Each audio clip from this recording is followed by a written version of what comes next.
Is it possible to hear the echo of a sound that was never made, to see the light from a flame that has been extinguished for 13 billion years? These are not riddles whispered in a philosophy classroom. They are the profound, tangible questions that now drive us, the questions we have built a modern cathedral of gold and mirrors to answer. They pull at a thread woven into the very fabric of human consciousness, a thread that connects you right now to the first sentient mind that ever looked up into the bewildering majesty of the night sky and felt a sense of both infinite insignificance and profound belonging. It is humanity's oldest, most persistent inquiry. It is the child's question and the physicist's final frontier. Where did all of this come from? How did a universe presumably born from nothing learn to build itself? And what was it like at the very beginning? We have stared into that darkness for millennia, populating it with myths of cosmic eggs and divine battles, of slumbering giants and chaotic waters. Science gave us a new mythology, one grounded in evidence and mathematics, a grand narrative of cosmic evolution, stretching back an almost incomprehensible expanse of time.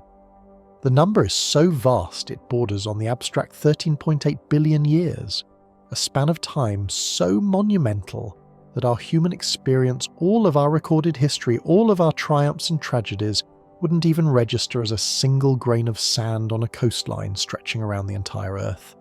To even begin to grasp this scale, you have to abandon conventional thinking. Imagine for a moment that we could compress that entire universal history into a single calendar year.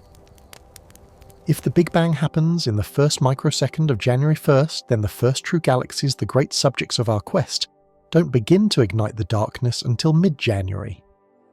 For months on this cosmic calendar, the universe is a slow, sprawling and largely empty stage. The great spiral of our own Milky Way galaxy doesn't fully assemble until May. The stage is set, but the main actors are nowhere to be found. Our own Sun and its nascent solar system are late arrivals forming only in early September. The Earth itself is a September baby.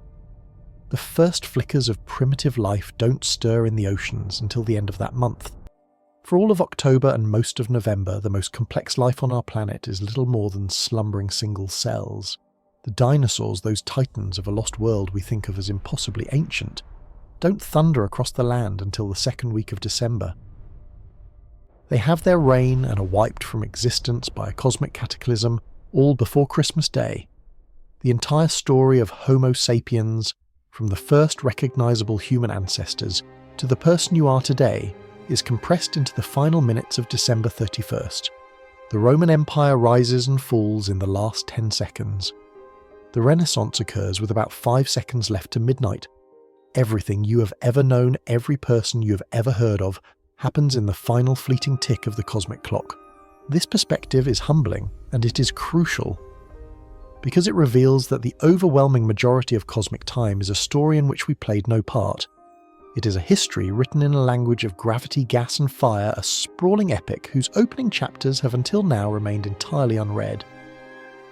We have been living in a grand library aware of an ancient foundational text, but finding its first pages fused together, sealed by time and distance. Our telescopes, for all their power, could only read the later parts of the story. They showed us a mature, developed universe, one filled with the sprawling, elegant galaxies we know and love. They showed us the cosmos in its adolescence and adulthood. But the infancy, the most critical and formative period, was shrouded in mystery. We are obsessed with this missing chapter, this Genesis moment, for a very simple reason. Everything that came after every star, every planet, every living thing, including us, was seeded in the events of that primordial era. The composition of your body, the iron in your blood, and the calcium in your bones began its cosmic journey in the heart of a star. But what created that first star? That question forces us to rewind our cosmic calendar, back past the age of dinosaurs, past the formation of Earth, past the birth of the Milky Way itself. We must journey back to the biting cold of that first cosmic January. We must venture into an epoch so alien it defies easy description, a period astronomers call the Cosmic Dawn. For hundreds of millions of years after the Big Bang's initial flash faded, the universe was plunged into a profound and pervasive darkness. There were no stars to pierce the gloom, no galaxies to swirl in intricate patterns. There was only the endless roiling expanse of the cosmos, a space growing colder and quieter with each passing moment.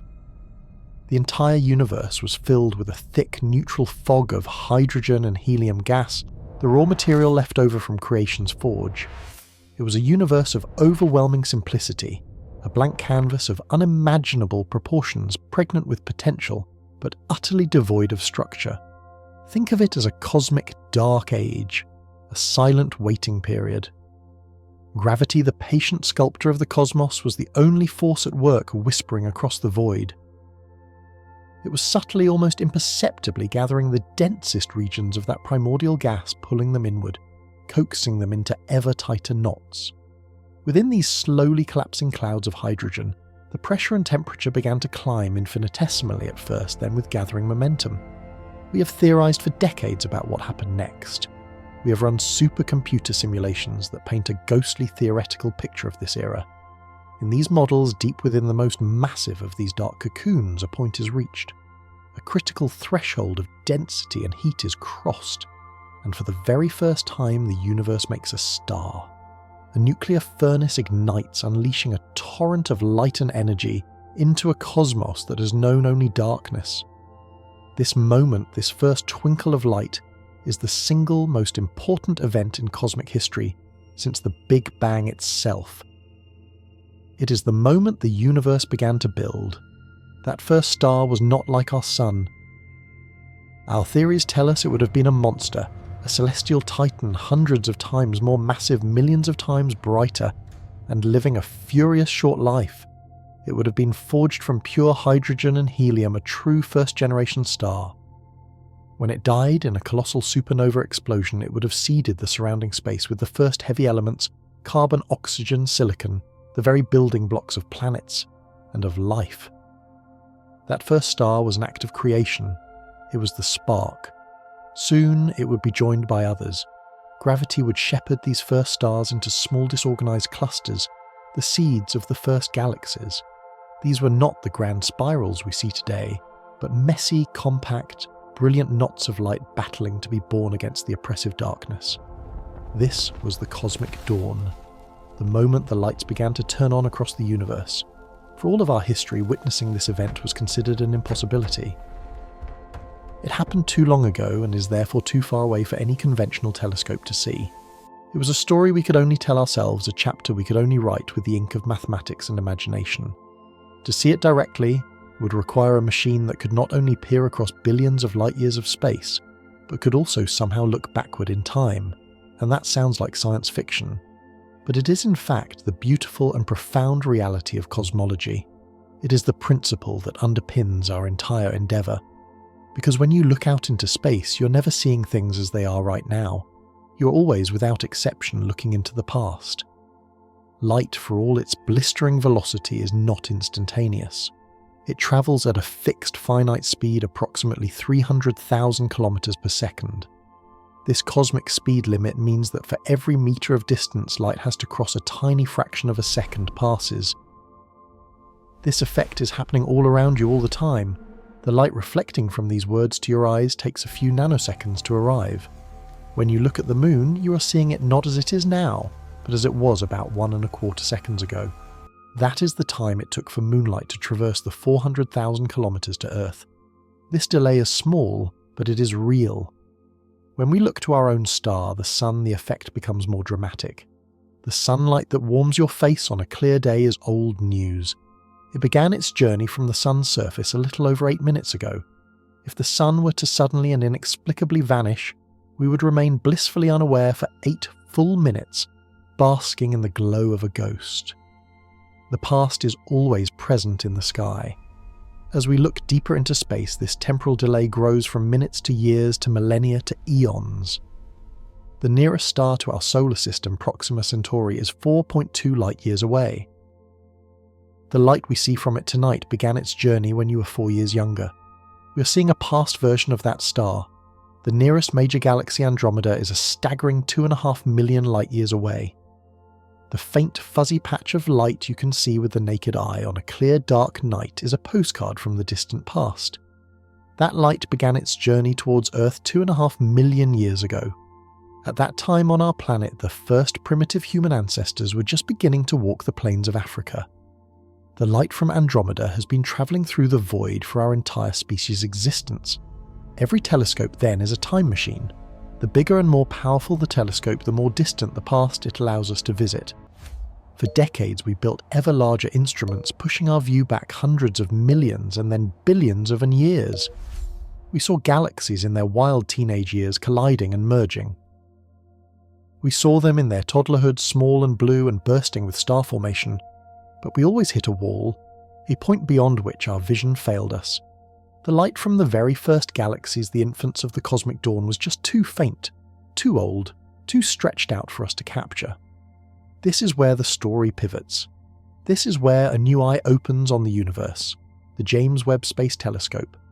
It is the culmination of decades of human ingenuity, an audacious gamble of science and engineering. It is not merely a successor to the Hubble Space Telescope.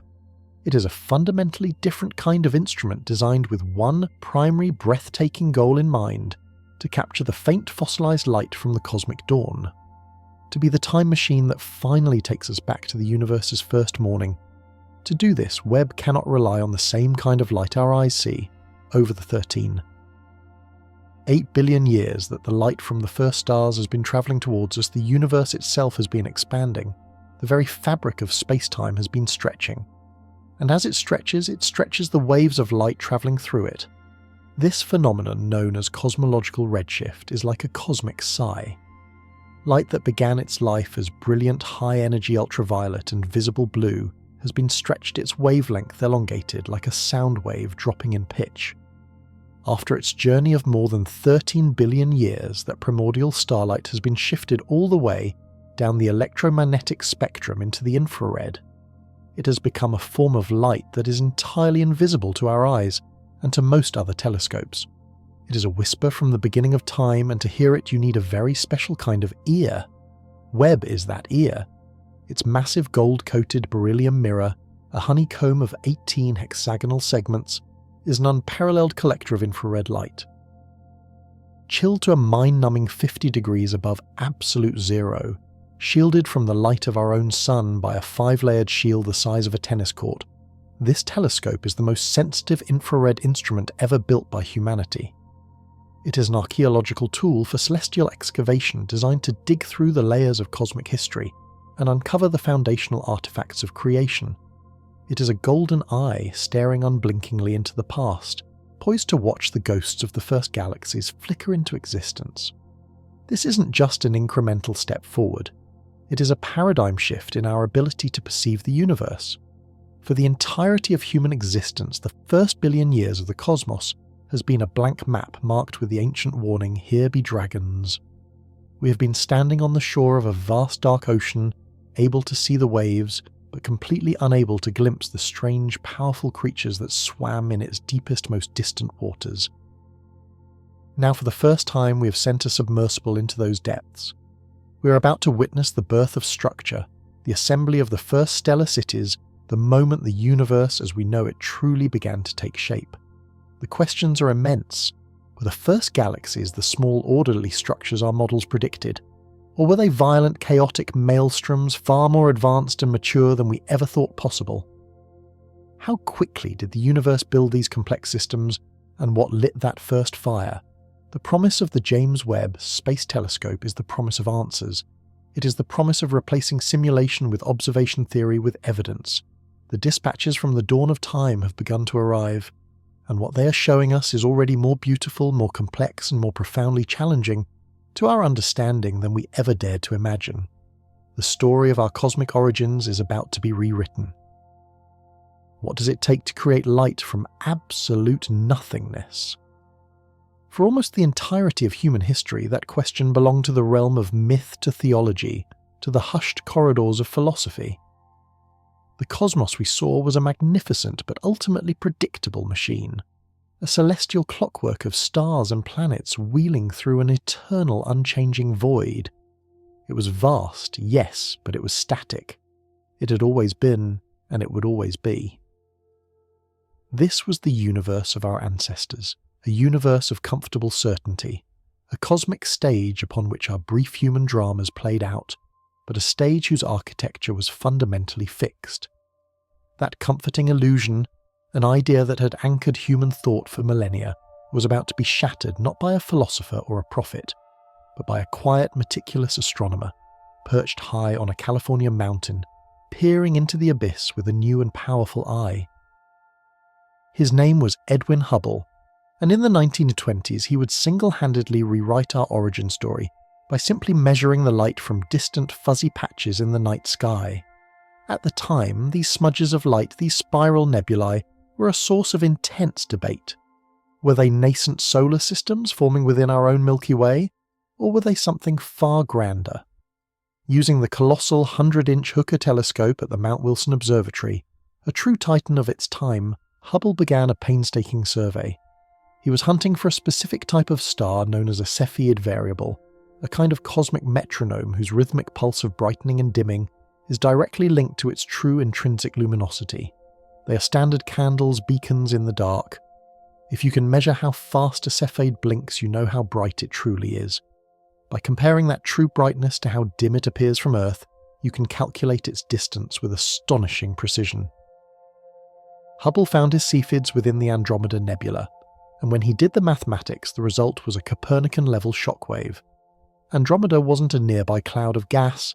It was a staggering 2.5 million light-years away, an entire island universe, a galaxy just like our own, teeming with hundreds of billions of stars. Suddenly the universe was not just our galaxy. It was a potentially infinite ocean dotted with countless other galactic islands. This discovery alone would have secured his place in the scientific pantheon, but Hubble was far from finished.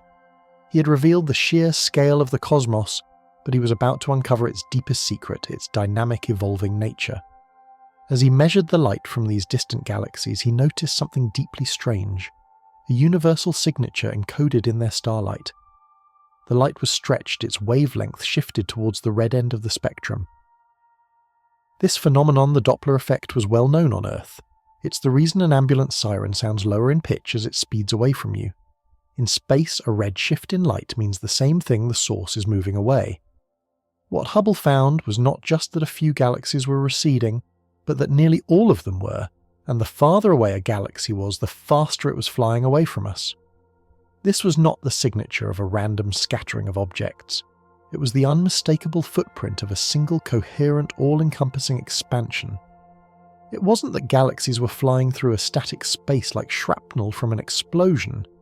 Instead, the very fabric of space-time itself was expanding, carrying these galaxies along with it for the ride. Imagine dots on the surface of a balloon. As you inflate it, every dot moves away from every other dot, and the ones farther apart move away more quickly. This was the universe we truly lived in, an active, growing, dynamic cosmos. This one observation, this elegant relationship between distance and speed, threw open the doors to a profound and inescapable conclusion. If the universe is getting bigger today, then it must have been smaller yesterday, and smaller the day before that. You could take this cosmic motion picture and run it backward. Rewind the expansion, and all those countless galaxies, all that matter and energy would rush back together, closer and closer, hotter and hotter, until everything in existence, every star, every planet, every atom in your body, was compressed into a single infinitesimal point of unimaginable density and temperature. Our universe, it turned out, had a birthday. It had a beginning. Hubble had given us the first empirical hint of the Big Bang. He had shown us the direction of the story, pointing us back toward a moment of cosmic genesis. Yet this created an even more tantalizing puzzle.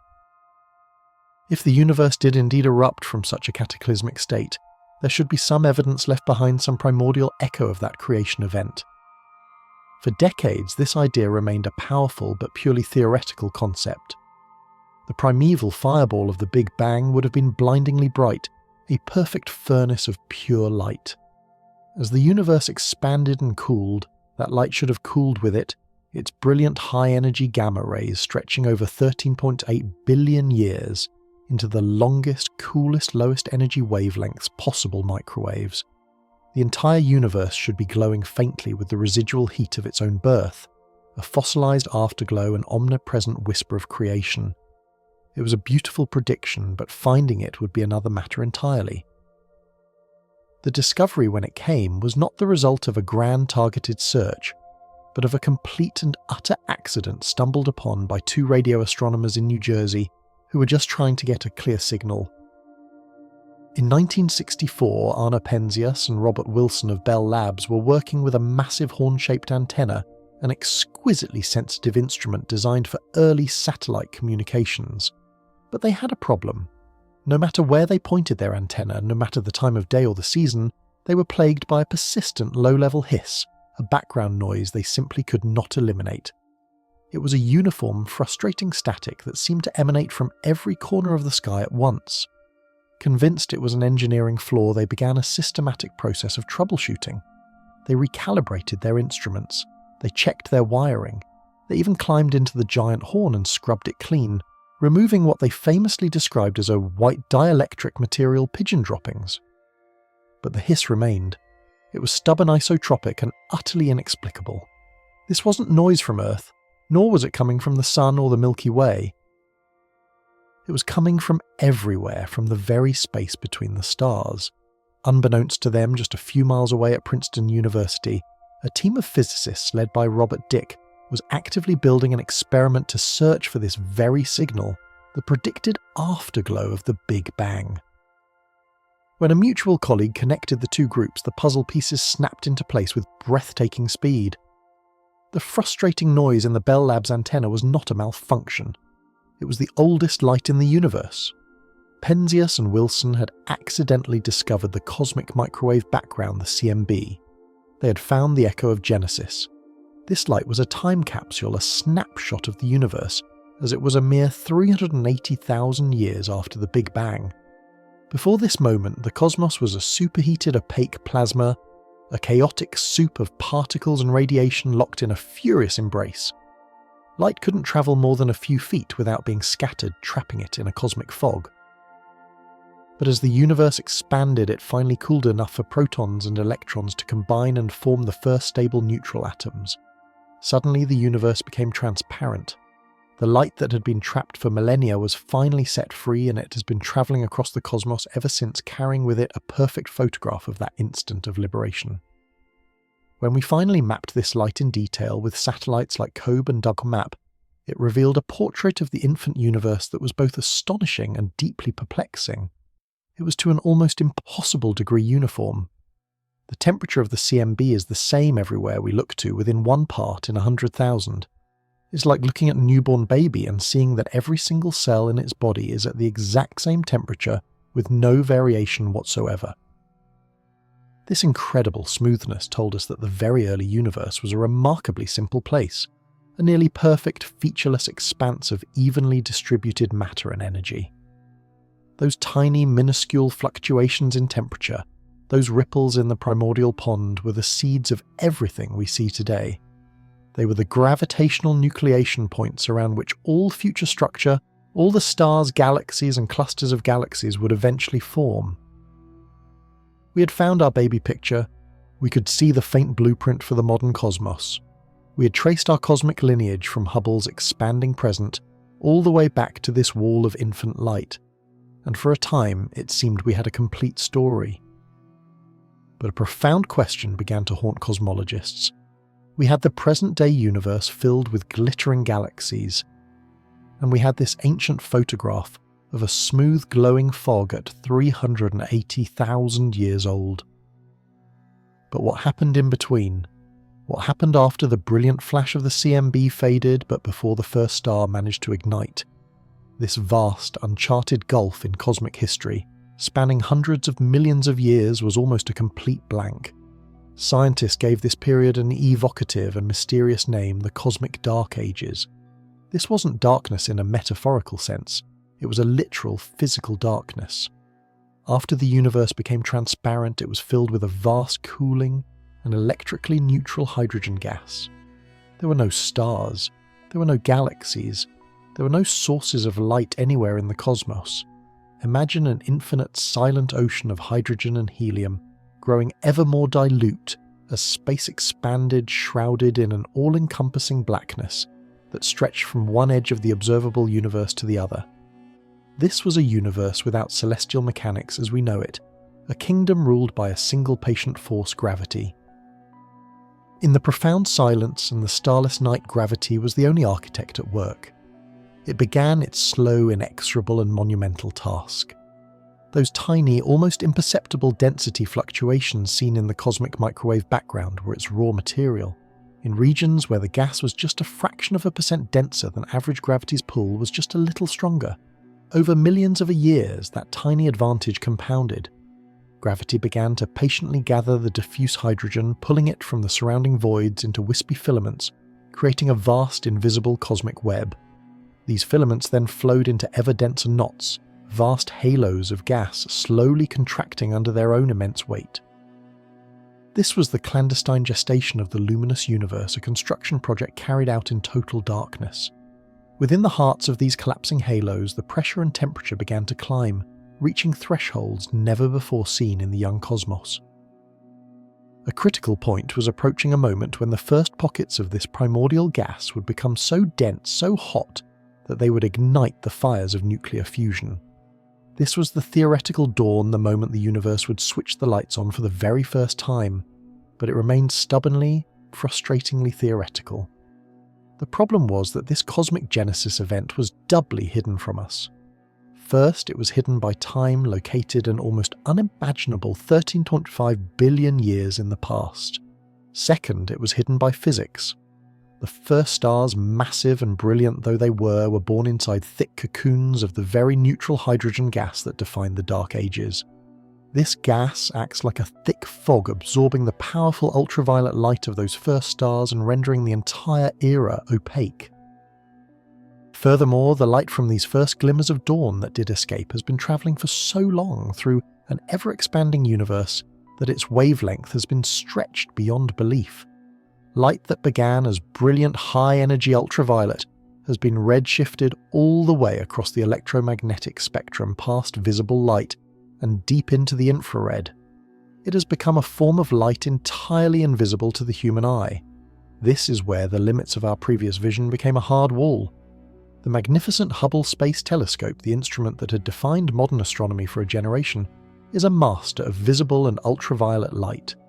It could peer back in time with astonishing clarity, capturing galaxies in their adolescence, even in their toddlerhood.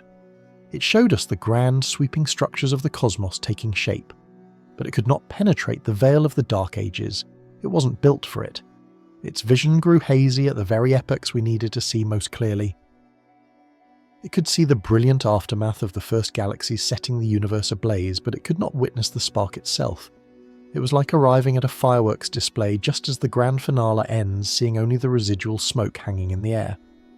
The most critical chapter in the cosmic story, the transition from the featureless perfection of the CMB to the rich, structured, light-filled universe we inhabit today, was happening in that darkness just beyond our reach.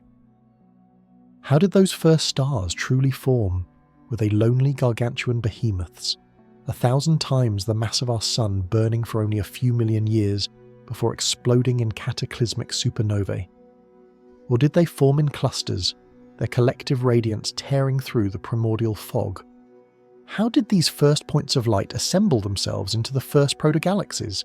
Did they build up slowly, star by star, or did massive black holes form first, their gravitational might acting as cosmic anchors around which the first galaxies coalesced? These are the questions that define the very frontier of cosmology. To answer them, we couldn't just build a better telescope. We had to build a different kind of telescope. We needed a machine that could see the universe not in the light we are familiar with, but in the ancient stretched infrared heat of that first dawn. We needed an eye so powerful it could capture the faint residual warmth from a candle that was lit 13.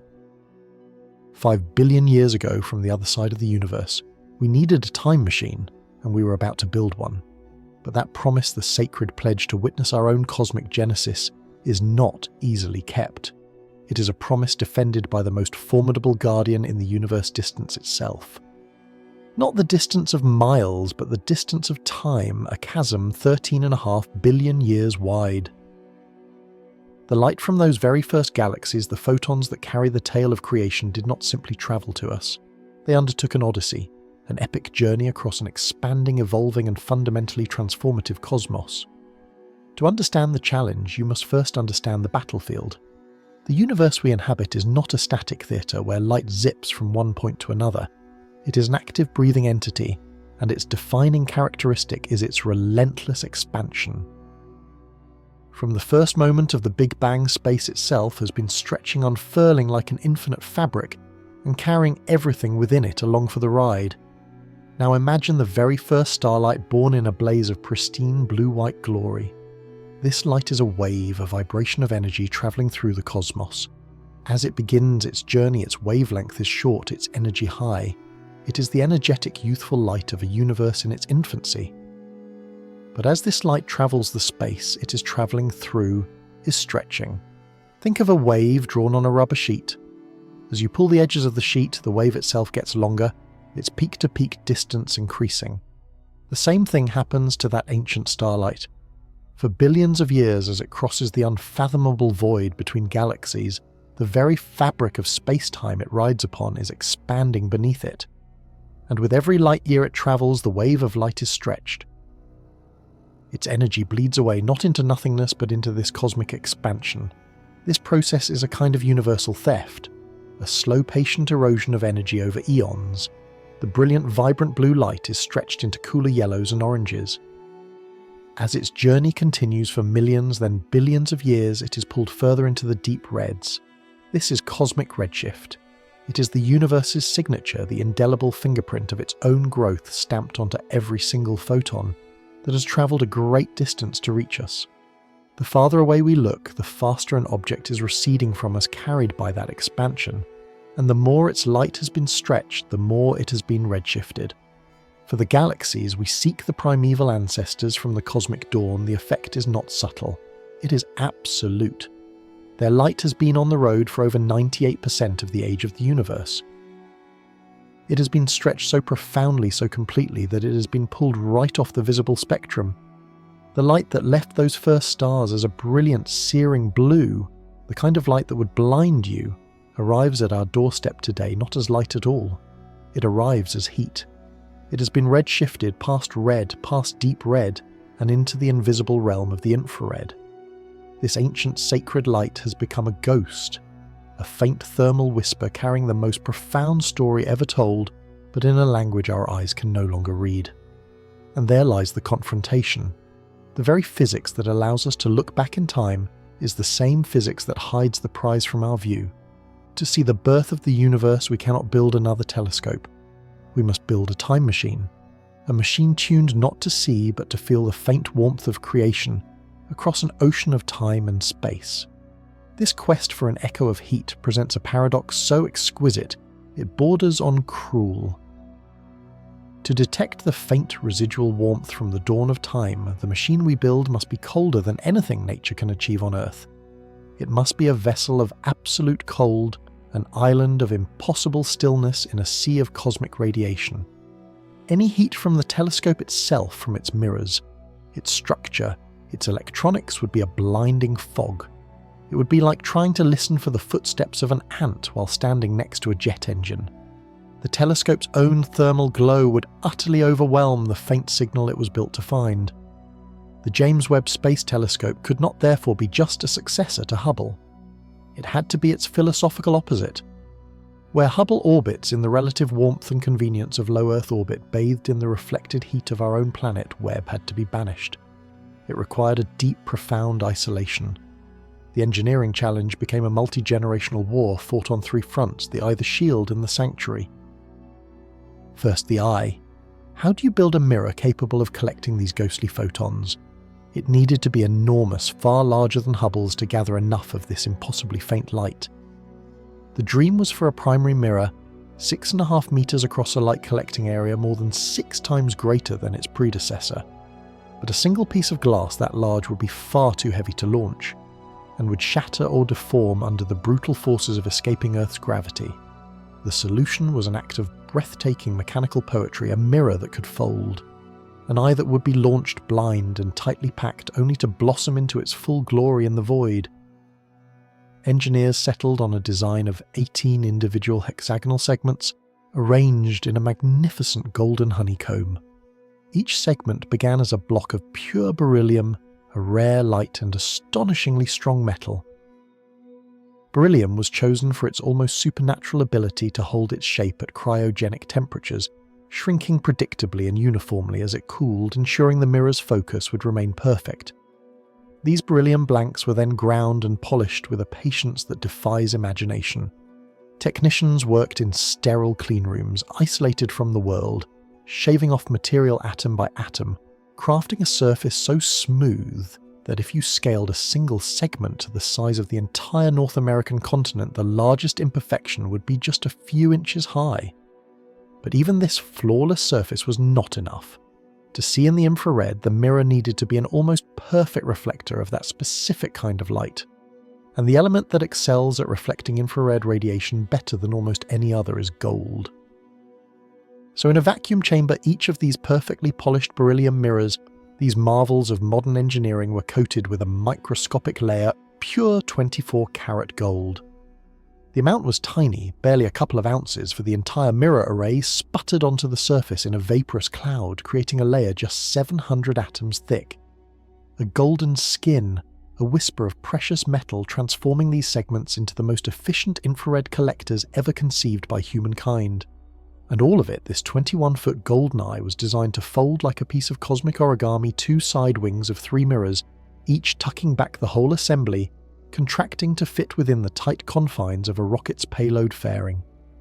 It was an act of profound faith in engineering, a belief that hundreds of motors, latches and actuators would work in perfect sequence a million miles from home to unfurl this golden flower to the cosmos.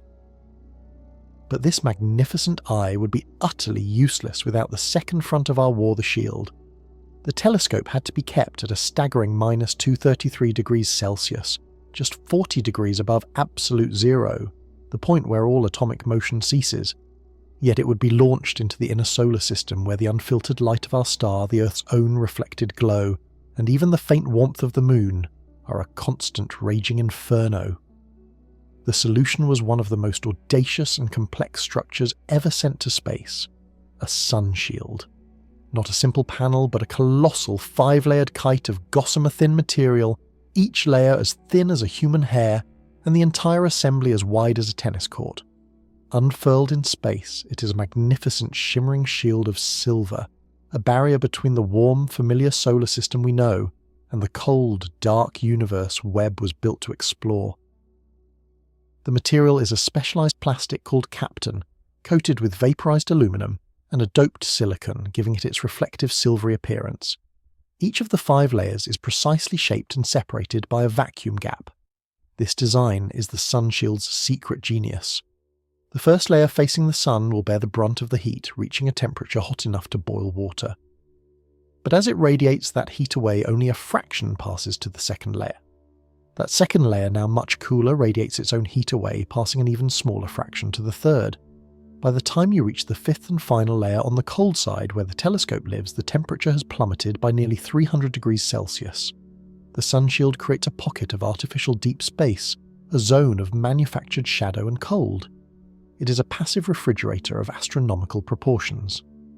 But like the mirror, this colossal fragile shield had to be launched in a tightly folded package. It was pleated and stowed with the precision of a master parachutist, requiring 140 release mechanisms, 70 hinge assemblies, 400 pulleys, and 90 individual cables totaling almost a quarter of a mile in length to pull the 5 membranes into their final taut diamond shape. There were 344 single points of failure in this deployment alone. The failure of any one of them could have crippled the entire mission, turning our golden eye into a multi-billion-dollar piece of space debris.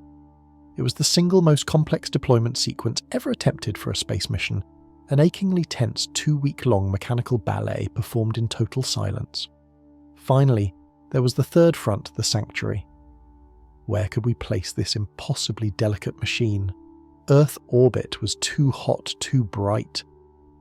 The moon offered no refuge. Webb needed to be sent somewhere far away, a place of extreme, cold gravitational stability, and a clear, unobstructed view out into the deep cosmos. Humanity had discovered such places strange gravitational oases in our solar system predicted over 2 centuries ago by the mathematician Joseph Louis Lagrange.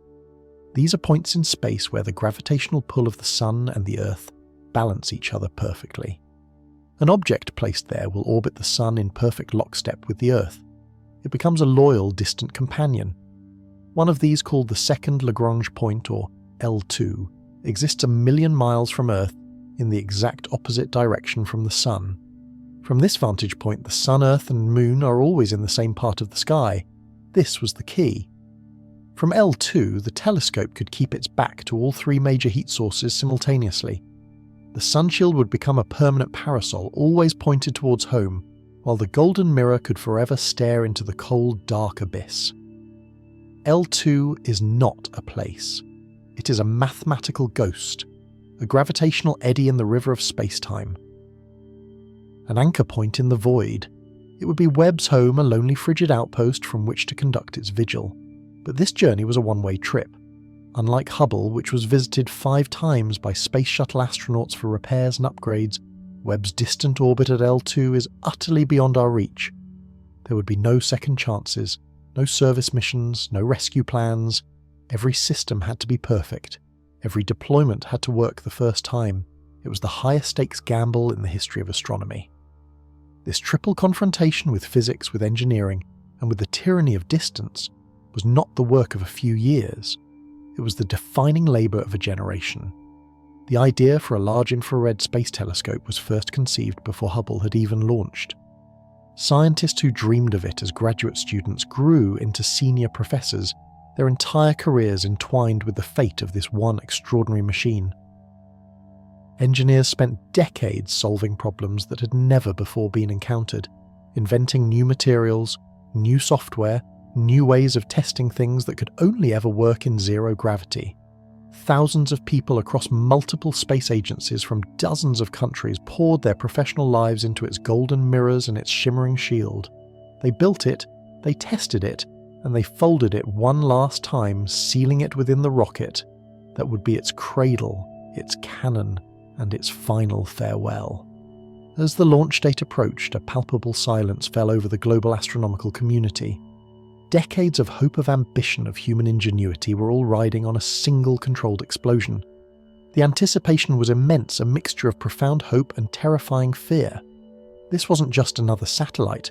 It was a cathedral of science, a vessel carrying the collective curiosity of our species. It was our best and perhaps our only chance to finally pull back the curtain on the cosmic dawn. The machine was ready. The destination was chosen. The long, cold journey to its silent sanctuary was about to begin, and with it the final agonizing wait to see if our great golden eye would open and if it would at long last show us where we came from. And so, after decades of human ingenuity, after a journey across oceans and a meticulous folding into its gilded chrysalis, the moment arrives.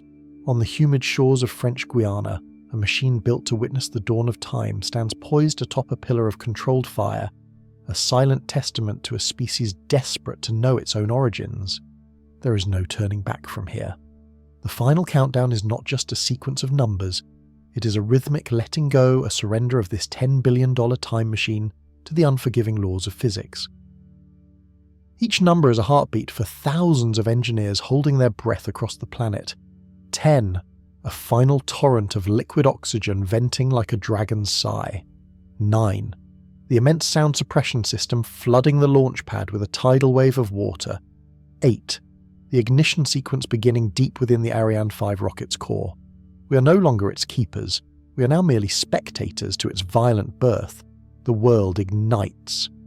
Not with the crack of a whip, but with a deep, chest-crushing roar that seems to tear the very fabric of the atmosphere. It is the sound of pure elemental power, a ferocity that feels both ancient and futuristic. You feel it in your bones before you hear it with your ears.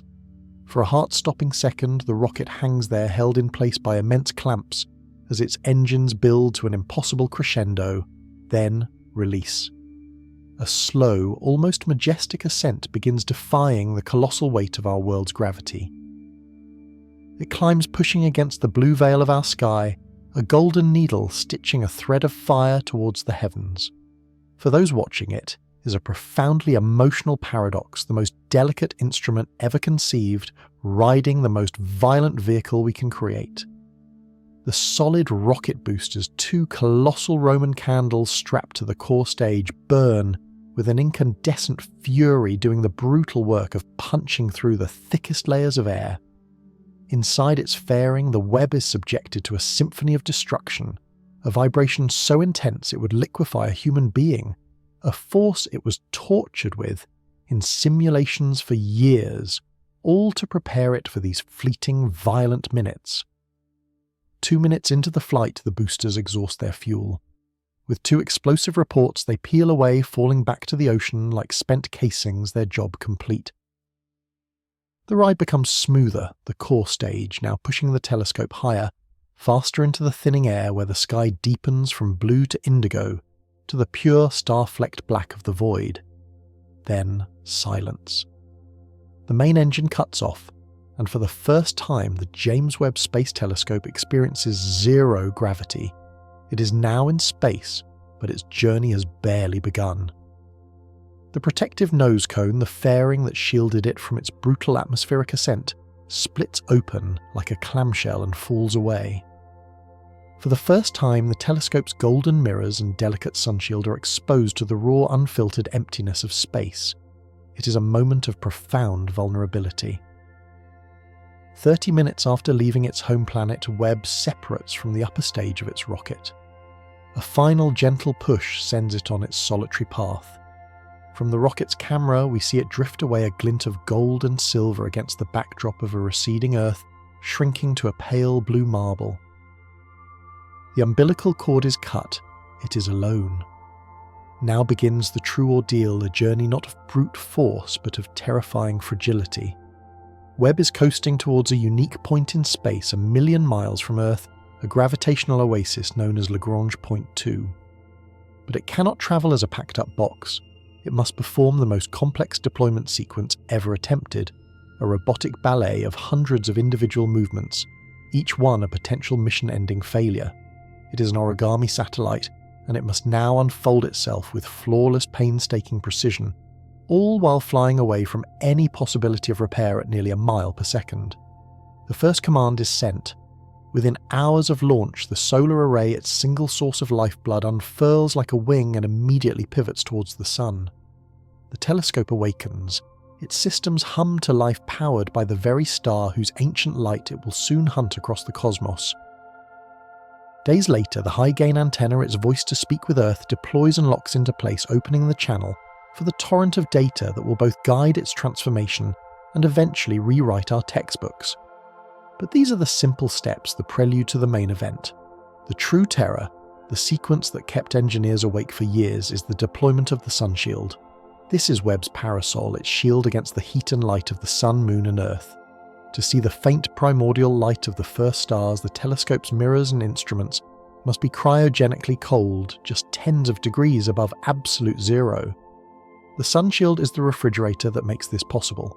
It is the size of a tennis court, composed of 5 layers of a material called capton, each layer thinner than a human hair, coated in aluminum and silicon.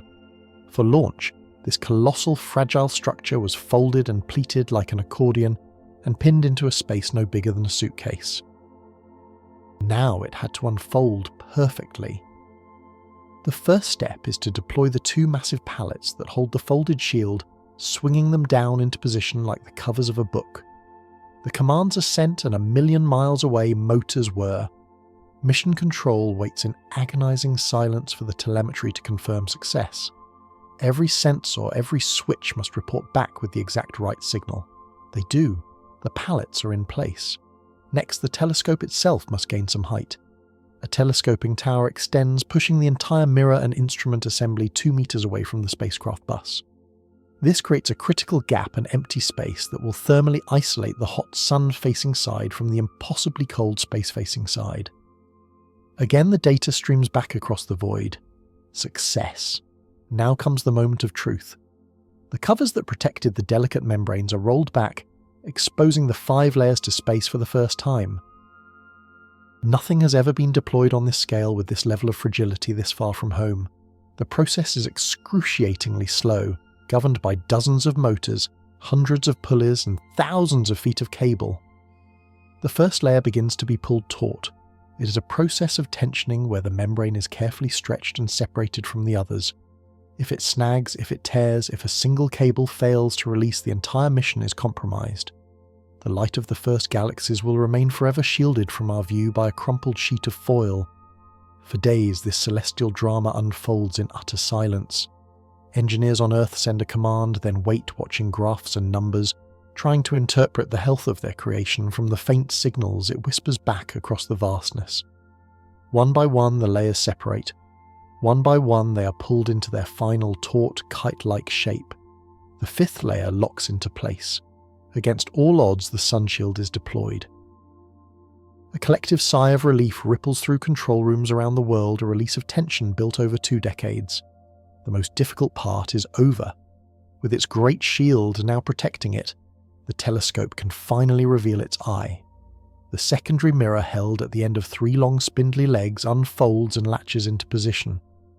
This small circular mirror is the nexus of the entire observatory, the focal point that will gather the light collected by the primary mirror and direct it into the sensitive instruments buried deep within the telescope's core. Its placement must be accurate to within a few nanometers. It clicks into place, a sound heard only as a data point on a screen, and then the grand finale of the deployment. The iconic primary mirror, a honeycomb of 18 gold-plated beryllium hexagons, had to be folded to fit inside the rocket. 2 side panels, each holding 3 mirror segments, were tucked back like the wings of a sleeping insect. The command is sent to deploy the port wing. Slowly, agonizingly, it motors into position. After 3 hours, it latches secure. The next day, the starboard wing follows suit. The final latch clicks home. For the first time, the James Webb Space Telescope's 6.5-meter golden eye is fully open, staring into the dark. It is whole, it is alive, but it cannot yet see. The telescope arrives at its final destination, the lonely stable orbit of L2, and begins the long, patient process of cooling down and focusing its vision. Its 18 individual mirror segments are not yet a single mirror. They are 18 separate telescopes, each producing its own blurry image. Now begins a meticulous 3-month process of alignment. Each segment can be moved and tilted in microscopic increments by tiny motors on its back. Scientists on Earth take an image of a single bright star. The result is not one star, but 18 distinct scattered points of light.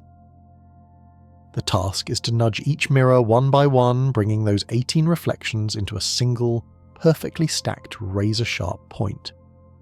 It is like tuning a cosmic instrument of unprecedented complexity. They move the segments by fractions of a wavelength of light watching, as the scattered images slowly dance across the detector, converging towards the center. Week by week, the focus sharpens.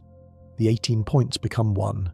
The blurry blob resolves into a thing of crystalline beauty, surrounded by the telltale diffraction spikes that will become Webb's iconic signature. The eye is focused. The instruments are chilled to their operating temperatures. The wait is over. The time has come to open the floodgates and let the universe rush in. The moment of first light is not a single instantaneous event. It is the culmination of a long, deliberate stare into a patch of sky that appears to the human eye, and even to the Hubble Space Telescope, almost completely empty. For days, Webb points its golden eye at this dark sliver of the cosmos, its detectors silently drinking in the ancient infrared light that has travelled for billions of years to reach it. The photons arrive one by one, a faint drizzle of information from the edge of time. They strike the detectors, converted into electrons, then into digital signals, and are beamed back across 1 million miles of space. On Earth, these signals are reassembled, processed and translated into colours our eyes can understand. It's a process of resurrection, of giving colour and form to light that is completely invisible to us, light that carries the ghosts of creation within its wavelengths. In the control room, there is a hush. The first full-colour deep-field image is about to resolve on the main screen. No one knows what to expect. The theories, the models, the simulations have all made their predictions, but this is the first time we are truly looking. The image appears, and the room erupts. Not just with cheers, but with gasps of stunned, reverent silence. It is an impossible treasure chest of light overflowing with jewels. Thousands upon thousands of galaxies, each one a swirl of cosmic dust, and billions of stars are scattered across the frame like sand on a black velvet cloth. The image is impossibly deep, impossibly sharp. We see the delicate gossamer arms of spiral galaxies. We see the fiery chaos of galactic mergers. We see the strange smeared arcs of light created by gravitational lensing, where the gravity of a massive foreground galaxy cluster acts as a natural magnifying glass, distorting and amplifying the light of even more distant objects behind it. It is the clearest, deepest infrared view of the universe ever taken. But as scientists begin to pore over the data, the initial euphoria gives way to a creeping, profound sense of confusion. Something is wrong. Something is deeply, fundamentally wrong with this picture. The models of cosmic evolution, the story we have told ourselves for half a century, were very clear about what we should find in this image. In looking back over 13 billion years, we expected to see the universe's infancy. We predicted that the very first galaxies would be small, clumpy, irregular, and faint. They would be cosmic toddlers just beginning to assemble themselves from the primordial hydrogen and helium gas left over from the Big Bang. They should be messy, chaotic, and small. But that is not what Webb is showing us. Scattered throughout this first deep field, and in every subsequent deep field it has captured, are galaxies from this earliest epoch that are shockingly mature. They are breathtakingly bright, far more luminous than our theories allowed. They are huge, containing tens or even hundreds of millions of suns, far more massive than they should have been able to grow in the short time available since the universe began. And strangest of all, some of them are well ordered. They show evidence of structure of rotating disks, the kind of galactic morphology that should have taken billions of years to develop, not a few hundred million. It is a discovery that sends a shockwave through the global community of cosmology. It's like finding a detailed photograph of a bustling skyscraper-filled metropolis dated just a few years after the invention of the first mud hut. It doesn't fit. The timeline is broken. These early galaxies appear to have formed faster, grown bigger, and matured more quickly than our best understanding of the universe can explain. The baby universe that Webb was built to study is not a nursery of disorganized proto-galaxies. It seems it was already teeming with surprisingly adult-like structures, burning with a ferocious intensity that defies explanation. You're looking at the evidence of a cosmic paradox. The data streaming back from Webb is not merely confirming our story of the universe, it is demanding that we rip out the first chapter and begin again. The beautiful, elegant models we have spent our lives building are suddenly looking fragile, incomplete. The telescope has not just given us a new view of the cosmos, it has presented us with a profound and perhaps unsettling new mystery. What force, what unknown physical process could have accelerated the birth of galaxies to such a degree was the early universe seeded differently than we thought? Is there a fundamental ingredient missing from our cosmic recipe? The hunt for the first light has succeeded beyond our wildest dreams, but in doing so, it has plunged us into a deeper, more exhilarating darkness than ever before. But as the initial breathtaking wave of triumphant celebration began to recede, a different feeling started to ripple through the global community of astronomers. It was a subtle disquiet, a low hum of consternation that grew with each new data packet downloaded from the telescope's deep space antenna. The euphoria of discovery, pure and brilliant, was slowly being replaced by the chilling thrill of profound confusion. We had stared into the abyss of time and seen wonders, yes, but those wonders were not behaving as they should. They were not following the script. The cosmic rulebook, the one we had spent a century writing, lay open before us, and suddenly its most fundamental chapters seemed to be dissolving into question marks. This wasn't a gentle course correction. This was the beginning of an intellectual earthquake, a seismic tremor shaking the very foundations of our understanding. The foundation, our grand and elegant narrative of cosmic evolution, is known as the Lambda Cold Dark Matter Model, or Lambda CDM. It is more than a theory. For decades, it has been the bedrock of cosmology, a magnificent intellectual edifice built from relativity, particle physics, and countless observations. It describes a universe that began in a fiery instant, and has been expanding and cooling ever since its structure built upon a hidden invisible scaffolding of cold dark matter. Within this framework, the first galaxies were supposed to be modest tentative things. They should have emerged slowly as small disorganized swarms of stars gradually pulling themselves together over hundreds of millions of years, merging, growing and building towards the grand spirals we see today. The universe's youth, according to this story, should have been a quiet, protracted dawn. The James Webb Space Telescope, however, showed us a nursery filled with roaring incandescent toddlers. These primordial galaxies were not the faint, wispy protostructures we expected. They were stunningly luminous, blazing with the light of billions of stars, and they were well-formed, some already showing hints of the rotating disks and central bulges that we thought took eons to develop. It was like looking at a photograph of what should be a construction site and seeing a finished, brilliantly lit skyscraper. The timeline felt impossibly compressed.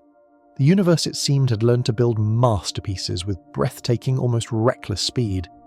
This single glaring discrepancy sent cosmologists back to their blackboards, forcing them to confront the first of three deeply unsettling paradoxes, the sheer unbridled ferocity of the early star formation.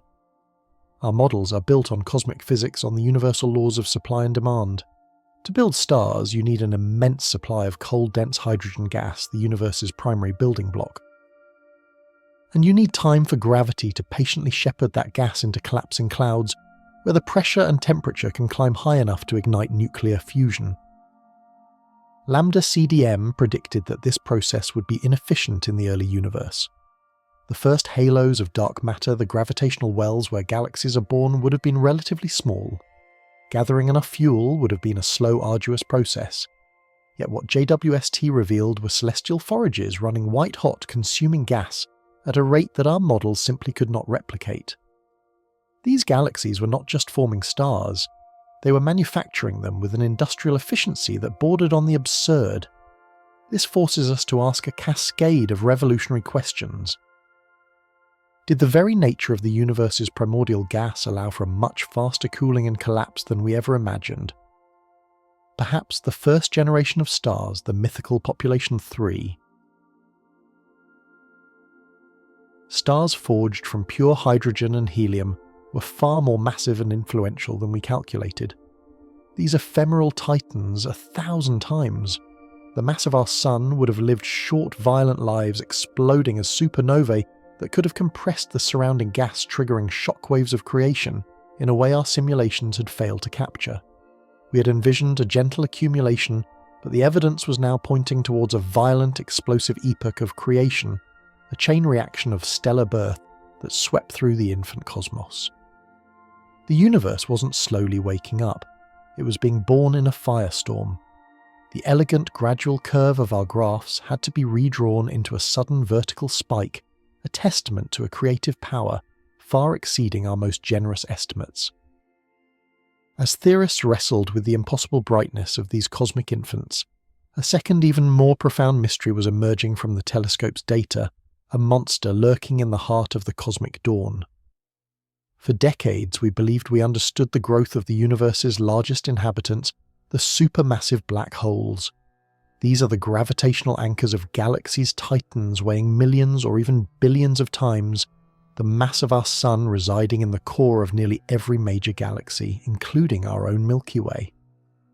The story of their growth was like the story of their host, galaxies, one of patience and gradual accretion. A small star-sized black hole forms from a collapsing star, and over billions of years it steadily feeds on a diet of gas dust and unfortunate stars. It grows by merging with other black holes during galactic collisions, a slow, hierarchical climb from stellar mass obscurity to supermassive royalty. It's a process that requires an immense amount of time. JWST burned that timeline to the ground. In the light from an era just 500 to 700 million years after the Big Bang, the telescope began to spot the unmistakable signatures of quasars. These are not galaxies. They are the intensely bright, ferocious cores of galaxies powered by matter, superheating as it spirals into a supermassive black hole. The physics is unambiguous. To generate that much light, the engine at the center must be gargantuan, already tipping the scales at 1 billion solar masses or more. And this is where our understanding utterly shatters. You're seeing a cosmic monarch on its throne when, according to our chronicles, the royal family shouldn't even exist yet. It's like finding a fully grown blue whale that is only 3 weeks old. There simply has not been enough time. You can't grow a billion solar mass black hole one meal at a time in just a few 100 million years. Even if you could shovel matter in as fast as physics allows a limit known as the Eddington limit, the clock simply runs out. The math does not work. This temporal paradox has forced scientists to dust off and seriously reconsider a set of more radical, almost heretical ideas. Perhaps the first supermassive black holes didn't start small at all. Perhaps they were born colossal. This is the theory of direct collapse black holes, a truly mind-bending concept. It posits that under the unique conditions of the primordial universe, some truly gigantic clouds of pristine gas hundreds of thousands of times, the mass of the Sun could have bypassed the entire star formation phase. Instead of fragmenting into thousands of individual stars, the entire cloud could have collapsed under its own immense gravity all at once into a single monstrous black hole seed. This would change everything. It would mean that in some cases the galaxy didn't form first with a black hole growing at its centre. In a stunning reversal of cosmic architecture, the giant black hole may have come first, acting as the primary gravitational well, the cosmic anchor around which the entire galaxy then began to form. These born big black holes would have a massive head start, allowing them to reach the billion solar mass weights we see in the early quasars within the universe's tight time budget. We are now peering into a cosmos where the relationship between galaxies and their central monsters might be far more complex and primal than we ever knew, a cosmic ecosystem where the chicken and egg problem of which came first the galaxy, or its black hole has been blown wide open. The quiet predictable process of growth has been replaced by a story of primordial giants and violent sudden creation. The flood of perplexing data didn't stop there.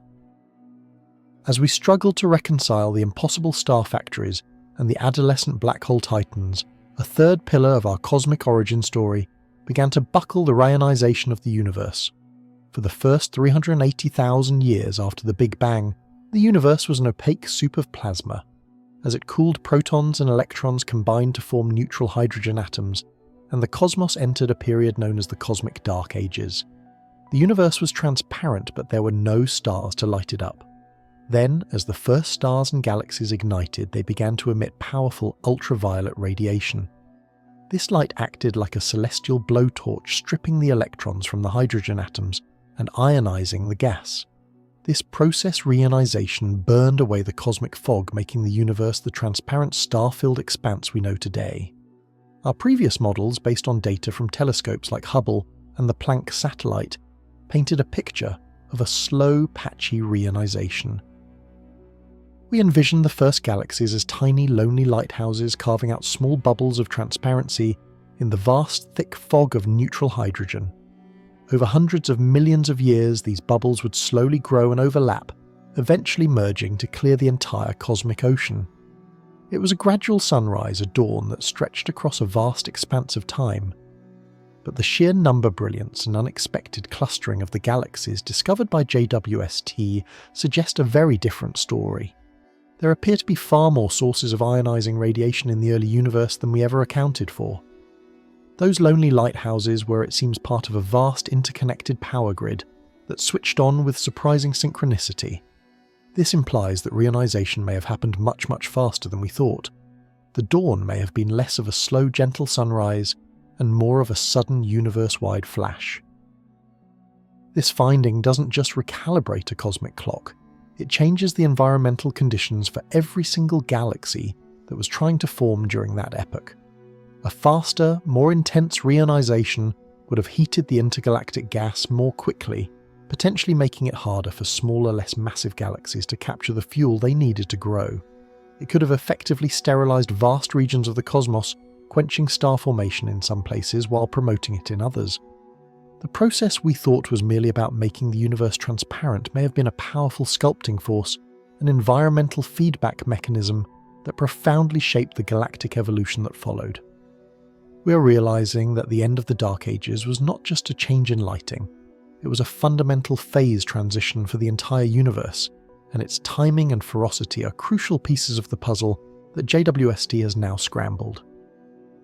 Here in this maelstrom of new and contradictory evidence is where the real work of science happens. It is a beautiful, chaotic, and intensely human struggle. The data pouring down from Webb is not a neat set of answers. It is a cryptic, multi-layered scroll, and we're just beginning to learn its language. The Lambda CDM model, our magnificent guide for half a century, has not been broken, but it has been stretched to its absolute limit, revealing gaps, omissions, and a profound need for revision. It is like discovering that the meticulously drawn map you've been using to navigate a continent is missing entire mountain ranges and vast rushing rivers. The overall shape is still recognizable, but the details, the features that determine your journey, are suddenly and dramatically wrong. Physicists and astronomers around the world are now engaged in a fervent, exhilarating race to adjust the framework. They are tweaking the fundamental parameters in their simulations, exploring new physics for dark matter and reimagining the lives of the first stars. Every new image from JWST is another clue, another piece of a puzzle that has become infinitely more complex and interesting than we had ever dared to hope.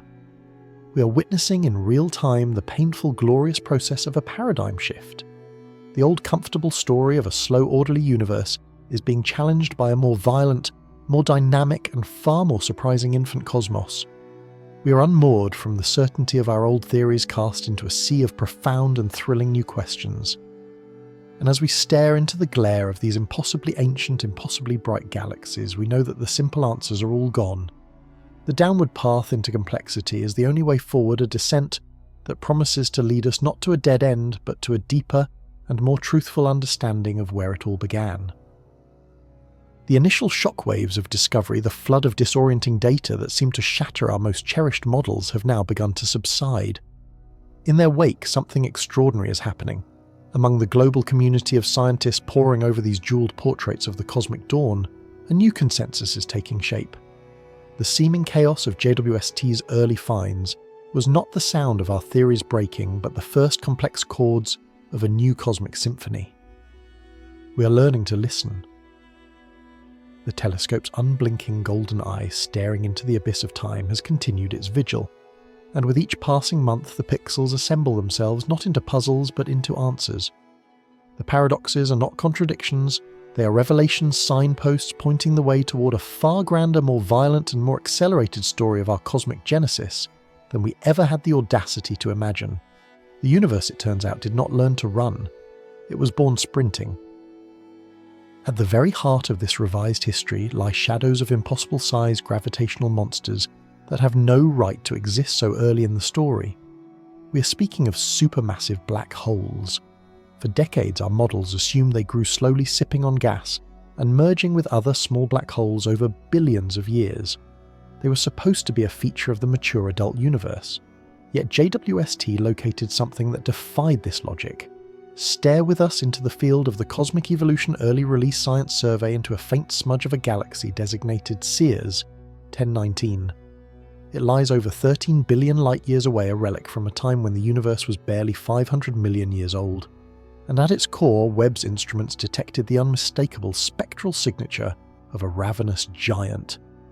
An active supermassive black hole 9 million times the mass of our own sun was furiously consuming the gas and dust around it, shining with the light of a billion stars.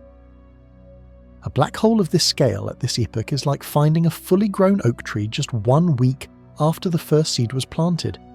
It simply should not be possible through the slow, steady process of accretion we once understood. This was not an isolated phantom. As the telescope scanned other primordial fields, a pattern emerged. More of these gravitational titans appeared lurking in the cores of these surprisingly bright young galaxies. Their existence posed one of the most profound challenges in modern cosmology. How do you grow so big so fast? The conventional theory, the growth from light seeds, formed by the collapse of a single massive star, simply couldn't account for this rapid development. The timeline was too short. There wasn't enough material nor enough time for them to feed and swell to such monstrous proportions. It demanded a radical alternative, a theory once considered speculative, but which JWST's evidence has now thrust into the spotlight. This is the theory of the heavy seed, the direct collapse black hole. Imagine in those first few 100 million years a colossal cloud of pristine unpolluted hydrogen gas, hundreds of thousands of times the mass of our Sun. Under a perfect storm of conditions shielded from the disruptive light of nearby stars, this entire cloud could collapse in on itself all at once. Not into a star or a cluster of stars, but directly into a single massive black hole, a heavy seed of perhaps 100,000 solar masses from the moment of its birth. You're witnessing the emergence of a new origin story for cosmic giants. These were not built brick by brick, but were instead born as titans. These primordial black holes were the universe's first true monsters, but they were also its first great architects. They were the immense gravitational anchors dropped into the cosmic ocean, around which the first galaxies could rapidly coalesce. Their powerful gravitational pull acted like a cosmic shepherd, gathering the vast filaments of gas that crisscrossed the early universe and funneling that material into the burgeoning galactic cores. As they fed the matter, swirling into their maws, would form accretion disks, celestial platters of superheated gas and dust, glowing brighter than all the stars in the host galaxy combined. These were the quasars of the dawn cosmic lighthouses, whose intense radiation we can now detect, signalling the presence of a dark heart beating within. JWST hasn't just found early black holes, it has uncovered the plausible mechanism for their impossible existence, revealing them as the co-authors of galactic structure, the dark creative force that helped organize the universe from the bottom up. They were not a late-stage consequence of galaxy formation, they were a cause. This discovery, profound as it was only the first piece of the puzzle to click into place. As the telescope's spectrographs dissected the light from these ancient galaxies, they uncovered another equally startling anachronism. The light was tinged with the chemical fingerprints of elements that were not supposed to be there. In astronomy, any element heavier than hydrogen and helium is poetically, if inaccurately, called a metal. The Big Bang forged only the lightest elements. Every atom of carbon in your body, every atom of oxygen, you breathe, every bit of silicon in the rock beneath your feet had to be created, later forged in the thermonuclear heart of a star, and released only when that star died. This process of cosmic alchemy, we believed, was a slow and steady enrichment that took place over eons. The first galaxies should have been chemically pristine, almost entirely untouched by this stellar inheritance. But that is not what JWST is showing us. Within galaxies shining just 300 million years after the Big Bang, we're detecting the clear spectral lines of carbon, of nitrogen, and even of neon. These are not trace amounts. In some cases, the chemical abundance in these infant galaxies is approaching that of our own Sun, a star formed nearly 9 billion years later. To see these elements in such quantities so early in time is a staggering revelation. It means that an entire generation of stars, and not just any stars, but the most massive, brilliant and short-lived stars possible, must have already been born, raced through their entire life cycle, and exploded as supernovae to seed their surroundings with these new elements. And this could not have happened just once. The sheer quantity of these heavier materials suggests that this cycle of birth, death and enrichment may have occurred multiple times, all within the universe's first few 100 million years. The cosmic factories were running at full capacity from the very beginning. The dawn of the universe was not just bright, it was shockingly profoundly polluted with the ashes of its first stellar giants. This discovery fundamentally rewrites the timeline of cosmic evolution. Star formation was not a gradual awakening, it was a violent, explosive and breathtakingly efficient process that began almost the instant the universe had cooled enough to allow it. This chemical evidence provided the crucial context, but JWST's infrared vision could take us one step further. It could peer directly into the nurseries where this frantic starbirth was taking place. For all its power, the Hubble Space Telescope was largely blind to these regions. The very clouds of gas and dust that fuel star formation also shroud it from view in visible light. It's like trying to watch a baby's development while it's still hidden inside a womb.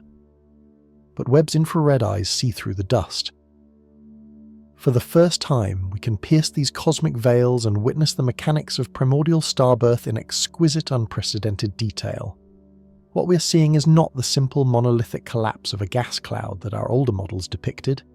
Instead, we see an intricate, chaotic, and breathtakingly complex dance of matter and energy.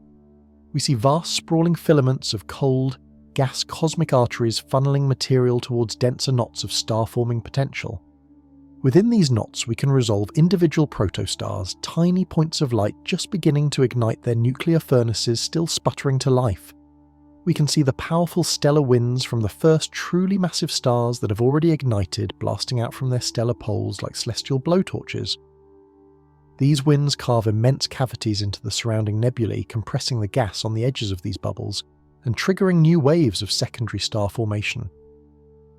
We are observing the feedback loop of creation in real time. The birth of one generation of stars is actively kickstarting the birth of the next. The level of intricate structure is astonishing. The turbulence, the shock waves, the delicate interplay of gravity and radiation, all of it points to a process that is far more dynamic and self-propagating than we ever knew.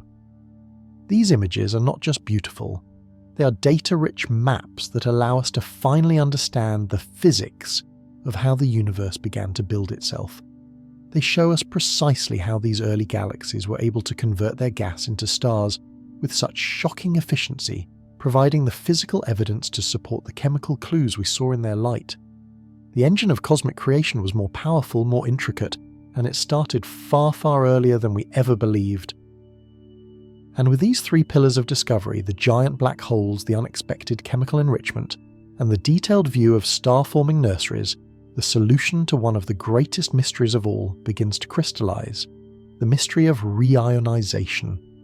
We knew from observations of the cosmic microwave background that for a period of several 100 million years after the Big Bang, the universe was shrouded in a thick opaque fog of neutral hydrogen gas. Light could not travel freely. Then something happened. Some immense source of energy emerged, and over the course of the next 500 million years systematically burned away this fog like the sun burning off a morning mist. This was the epoch of reionization, the moment the universe became transparent and truly filled with light. The question has always been what was powerful enough to do it. What could ionize every hydrogen atom in the entire cosmos? For years, we suspected the culprits were the first stars, but our models of gradual star formation always came up short. There simply weren't enough of them to do the job. Now JWST has provided the answer, and it is not a single source, but a powerful collaboration. First, you have the stars. As Webb has shown, there were far more of them forming far more rapidly and efficiently than we thought. These first generations of stars were predominantly massive hot and blue, pumping out stupendous amounts of high-energy ultraviolet radiation, the very kind needed to strip electrons from hydrogen atoms. Each young galaxy became a blistering source of ionizing light, creating a bubble of transparency around itself. But they were not alone. Now add to this picture the second source of power, the quasars, the intensely bright accretion disks surrounding those impossibly large, early supermassive black holes. Each one of these acted like a cosmic flamethrower, blasting out jets of radiation and high-energy particles that could tear through the hydrogen fog on a galactic scale. The reionization of the universe was a team effort. It was a planetary-scale symphony of light produced by the combined fury of millions upon millions of brilliant short-lived stars and the focused, devastating power of a few dozen gargantuan black holes. This is no longer just a theory. With its unparalleled sensitivity, JWST is beginning to see the process unfold directly. By observing galaxies at different distances and therefore at different points in time, we can actually map the progress of reionization. We can see the most distant galaxies still embedded within the neutral fog, their light reddened and dimmed by the hydrogen haze. And we can see slightly later galaxies where the bubbles of ionized gas around them are actively expanding, clearing out their cosmic neighborhood and merging with the bubbles from adjacent galaxies. We are watching frame by frame the last cosmic weather system clearing. We are witnessing the precise moment the lights came on across the universe. The fog of ignorance that has surrounded this critical epoch in our own history is finally beginning to lift, burned away by the very light of the telescope we built to study it. So the story is changing. The picture of a slow, simple and stately unfolding of cosmic structure is being erased and replaced by a new saga, one of speed, violence and shocking complexity. The paradoxes of those first images, the galaxies that were too large, too bright, too mature, were not errors. They were the frantic scribblings of a new chapter of cosmic history we were only just beginning to learn how to read. These galaxies were not anomalies, they were the norm. They were the vanguard of a universe in a hurry, a cosmos that wasted no time in building the grand structures we see today. The seeds of giants, both black holes and galaxies, were sown in the first few moments of cosmic time, and they grew with a ferocity that has reshaped our every assumption about how we came to be. We have found the missing pages of the first chapter of the universe's autobiography, and while the story they tell is startling, it is also coherent.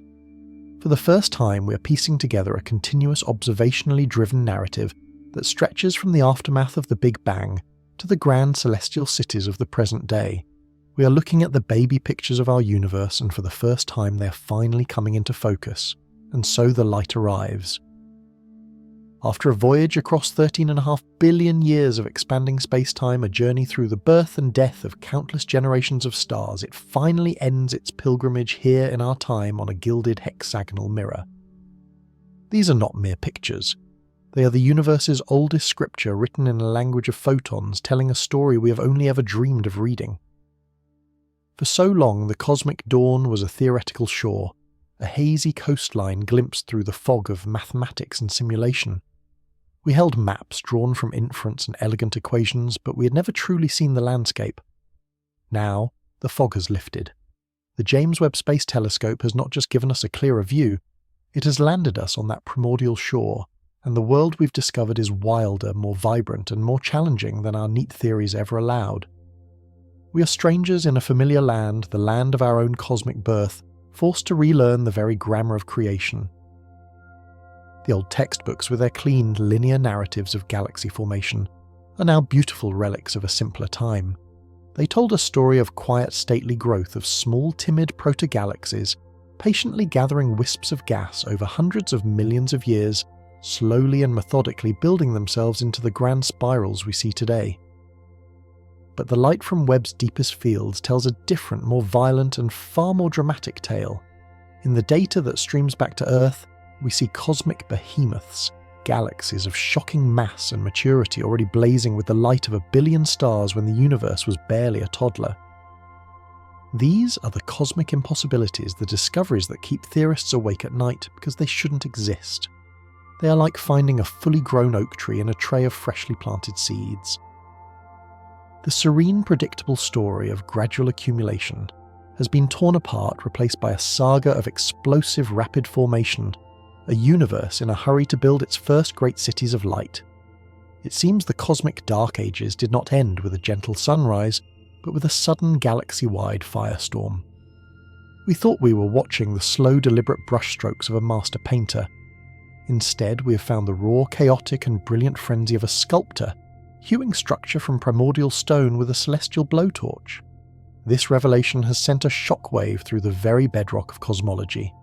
The standard model, our great intellectual edifice built over a century of painstaking observation and theoretical brilliance, now stands with new gaping windows torn into its facade, revealing rooms we never knew existed.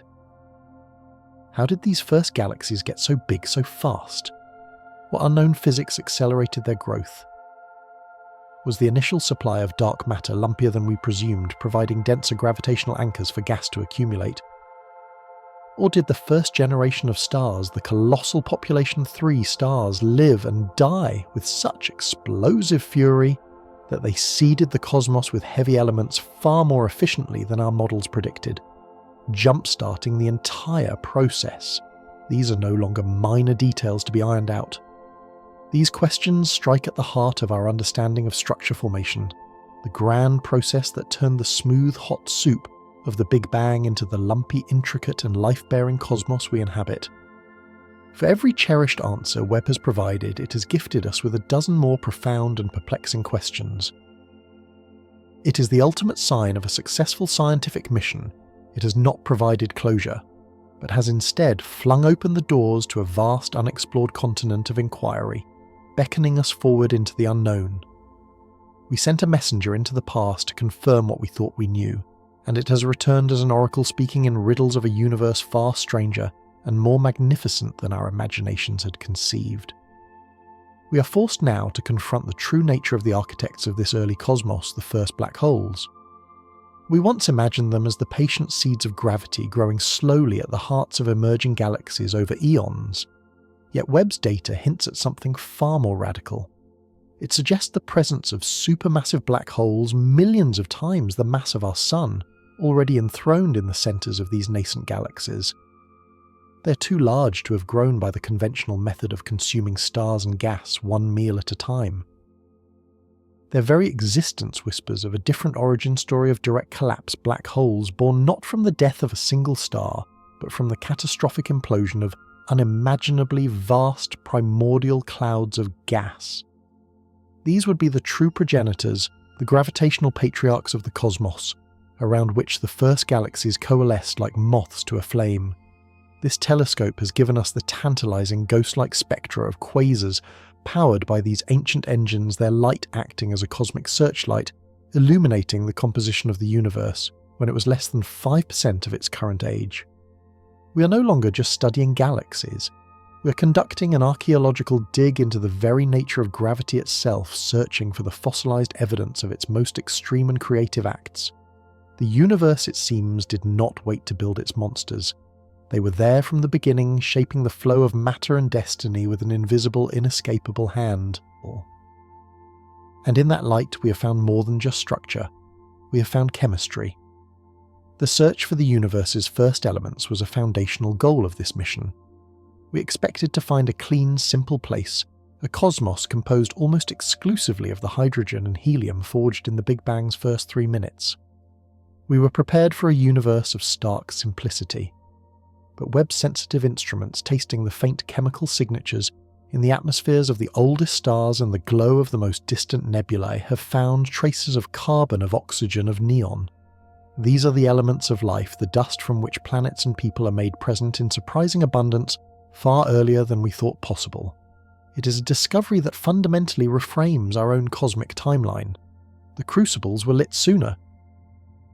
The great cosmic factories that forge heavy elements inside the hearts of stars went into production, almost immediately polluting the pristine void with the ingredients for complexity and eventually for biology.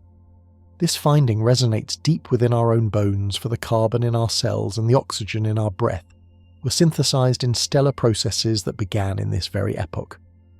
Looking at these distant galaxies is not an act of detached observation. It is in the most literal sense an act of tracing our own genealogy. We are seeing the first threads being woven into the grand tapestry of existence, the very threads from which we ourselves are now knit. The timeline for a life-bearing universe may have just been dramatically shortened. The potential for life to emerge may not be a recent cosmic phenomenon, but a possibility written into the laws of physics from the universe's opening act. What then does it mean to be the creature that builds such a machine, to be the mind that conceives of such a question? The James Webb Space Telescope is more than an assembly of gold-plated beryllium cryocoolers and infrared detectors. It is a monument to a uniquely human impulse. It is the physical embodiment of our species' restless, insatiable and sacred curiosity. It is the pyramids, the cathedrals, the Voyager probes of our time, a declaration of what we value, a message sent not to the stars but to ourselves, about the power of collaborative, persistent, patient inquiry. For thousands of years we have looked up at the night sky and asked the same fundamental questions. Where did all of this come from? How did we get here? Are we alone? We have answered those questions with myth, with philosophy, with religion. Today we are answering them with data, with evidence harvested from the edge of space-time itself. This telescope is the extension of our own senses, the ultimate prosthetic for the mind, allowing us to perceive a form of light our eyes could never see, and to touch a time our lives could never reach. To be alive in this moment, to witness the arrival of this knowledge, is an extraordinary privilege of cosmic history. We are the first generation of human beings to see our own cosmic origins, not as a poetic metaphor or a mathematical abstraction, but as an observational fact. The images that now fill our screens are destined to become part of our cultural lexicon, as iconic as the Earthrise photograph from Apollo 8 or the Hubble's Pillars of Creation. They are a profound source of perspective. In a world so often fractured by division, and consumed by the immediate, these glimpses of the cosmic dawn offer a powerful reminder of our shared heritage and our common destiny. They show us a universe of unimaginable scale, of breathtaking beauty, and of profound connection. Every conflict, every border, every ideology on our small blue world shrinks into insignificance against the backdrop of a 13 billion-year-old galactic evolution. These observations are a humbling force, a gravitational pull toward a more unified understanding of our place in the cosmos. They demonstrate that the quest for knowledge is one of the few human endeavours that truly transcends national and cultural boundaries, uniting people from around the globe in a shared moment of awe and discovery. We look out into the deepest recesses of space, and in doing so we hold up a mirror to the very best of ourselves, our ingenuity, our collaborative spirit, and our unyielding desire to understand. This is the true enduring legacy of Webb, not just the scientific papers it will generate, but the wonder it will inspire in a child who looks at these images and decides to dedicate their life to science, to art, to exploration. It is a wellspring of inspiration, a gift to the future. And the future is precisely where this story leads. The era of the James Webb Space Telescope is not an ending, it is the beginning of a new chapter in our cosmic journey. The discoveries it is making today are laying the groundwork for the great observatories of tomorrow telescopes that are currently just blueprints and ambitious dreams.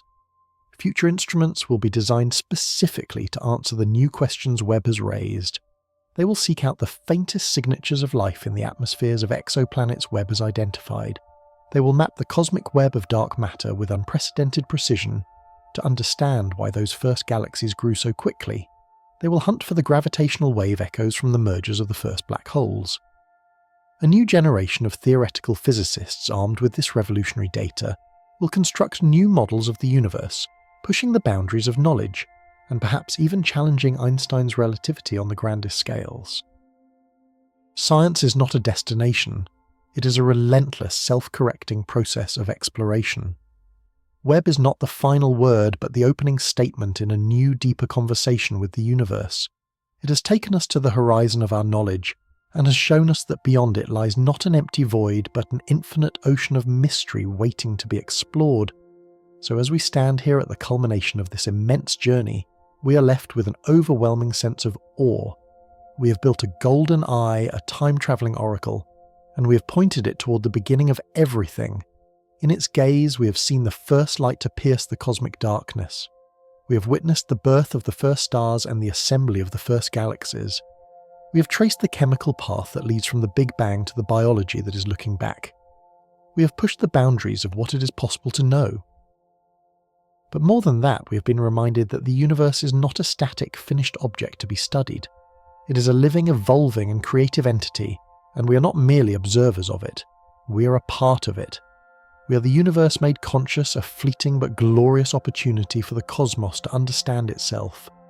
The same fundamental forces that orchestrated the dance of those primordial galaxies are at work within us, holding our bodies together, powering the electrical sparks in our brains that allow us to have these thoughts.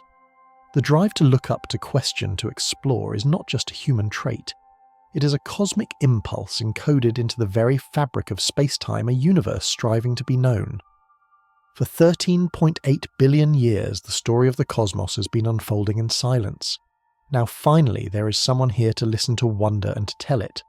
The quest is not over, it has just begun.